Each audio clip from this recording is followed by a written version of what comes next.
जिला सदर महकुमाଠାରେ जिल्लापालଙ୍କ जुग्म अभियोग शुणाणी अनुष्ठित।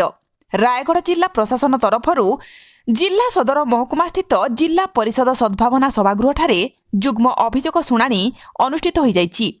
रायगढ़ जिलापाल श्री आशुतोष कुलकर्णी अध्यक्षतार अनुष्ठित शुणाणी शिविर में आरक्षी अधीक्षक स्वाति एस कुमार, जिला मुख्य उन्नयन तथा निर्वाही अधिकारी श्री अक्षय कुमार खेमुंडू, जिला मुख्य चिकित्सा तथा जनस्वास्थ्य अधिकारी डॉक्टर बी सरोजिनी देवी, प्रकल्प प्रशासक आईटीडीए श्री चंद्रकांत माझी उपस्थित रही जनसाधारण को विभिन्न अभियोग शुणाणी करथिले।